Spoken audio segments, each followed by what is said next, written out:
beberapa hukum kalau kita membincangkan bagaimana sesungguhnya hukum dan keterangan dari contoh yang diriwayatkan oleh Rasulullah ketika tasyahud akhir. Apakah kemudian menggerak-gerakkan jari telunjuk ataukah sekedar mengangkat jari telunjuknya, dan bagaimana kemudian jari telunjuk itu kapan diangkat dan kapan diakhiri semuanya. Dan masing-masing mazhab saya kira punya dalil, punya rujukan yang kemudian tidak usah dipermasalahkan karena ini sesuatu yang bersifat furu'iyah.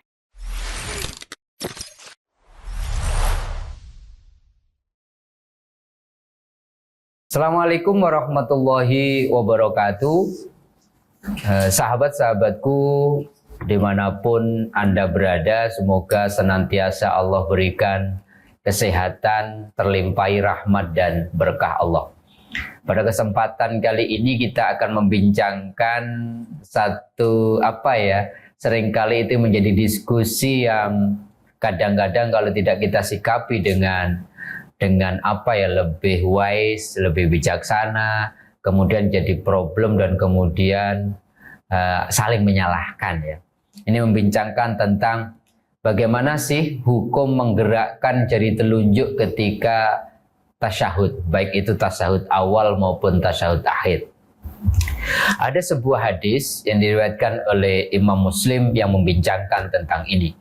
Ini diriwayatkan oleh Ibnu Umar pernah mengatakan bahwa Rasulullah SAW ketika duduk untuk tasyahud itu Rasulullah meletakkan tangan kirinya itu di atas lutut kiri, kemudian meletakkan tangan kanannya di atas lutut kanannya, dan kemudian membentuk angka 53 gitu, dan kemudian memberi isyarat dengan jari telunjuknya. 53 itu para ulama mengatakan jari kelingking, jari manis, jari tengah itu dilipat, kemudian jari jempolnya kemudian diletakkan di atas jari telunjuk, jari tengahnya dan jari telunjuk, dan diberikan isyarat. Dari hadis ini para ulama kemudian menambahkan dengan sebuah hadis riwayat Imam Ahmad, summa rafa'a asbi'ahu fara'aituhu yukharrikuha yad'u. Dalam riwayat itu hadis Ahmad, setelah Rasulullah kemudian mengisyaratkan dengan jari telunjuknya, riwayat Ahmadnya itu Rasulullah kemudian mengangkat jari telunjuknya begini ketika berdoa.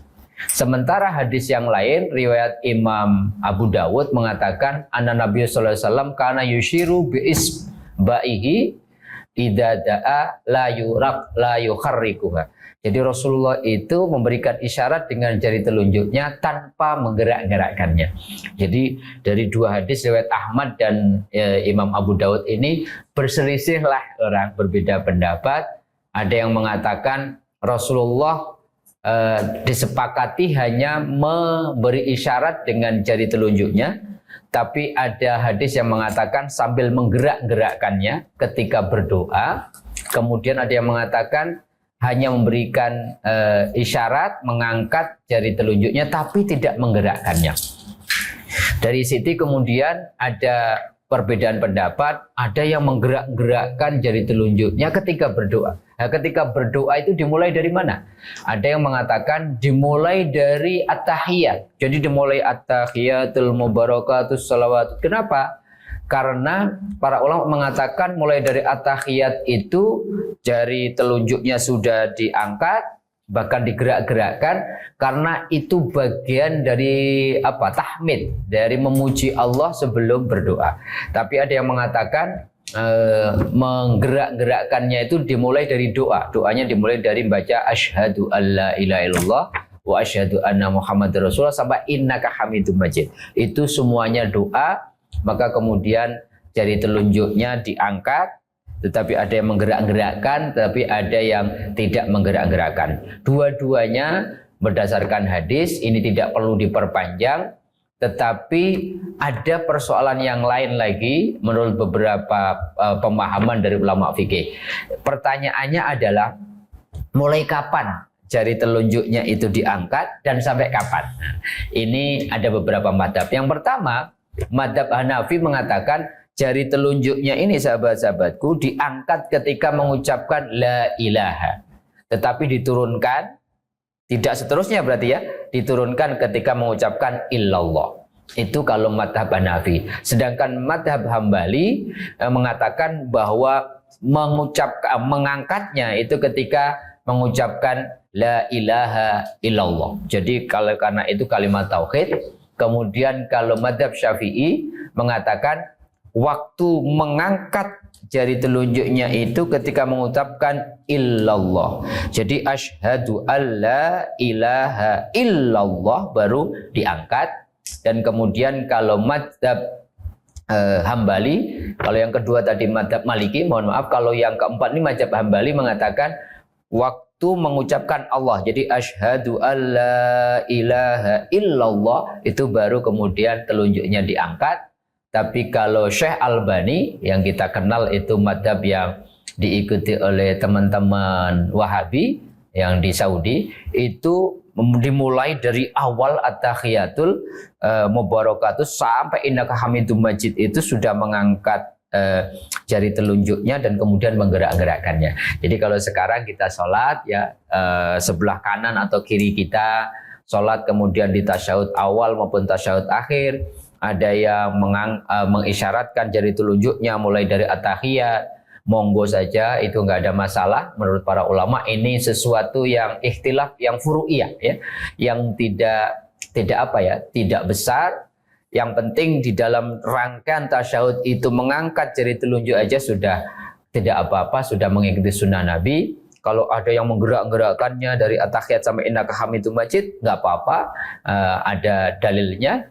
Kemudian ada yang mengucapkannya ketika syahadat saja nggak masalah, karena semuanya merujuk kepada beberapa hadis yang saya sampaikan tadi. Itulah teman-teman semua beberapa hukum kalau kita membincangkan bagaimana sesungguhnya hukum dan keterangan dari contoh yang diriwayatkan oleh Rasulullah ketika tasyahud akhir. Apakah kemudian menggerak-gerakkan jari telunjuk ataukah sekedar mengangkat jari telunjuknya, dan bagaimana kemudian jari telunjuk itu kapan diangkat dan kapan diakhiri, semuanya tadi telah saya sampaikan berdasarkan beberapa madhab, dan masing-masing madhab saya kira punya dalil, punya rujukan yang kemudian tidak usah dipermasalahkan karena ini sesuatu yang bersifat furu'iyah. Nah, mudah-mudahan ini menambah wawasan kita tentang hukum menggerakkan jari telunjuk ketika tasyahud di waktu sholat, apakah itu di tasyahud awal maupun tasyahud akhir, sehingga problem-problem nanti kita saling menyalahkan, saling merasa benar, itu tidak muncul lagi. Yang muncul adalah saling menghormati, karena ternyata dalilnya ada yang mengatakan digerakkan dan dalil dalam riwayat yang lain ternyata Rasulullah tidak menggerakkannya. Mudah-mudahan ada manfaatnya, sahabat-sahabat. Sampai bertemu lagi dalam persoalan-persoalan yang lainnya. Assalamualaikum warahmatullahi wabarakatuh.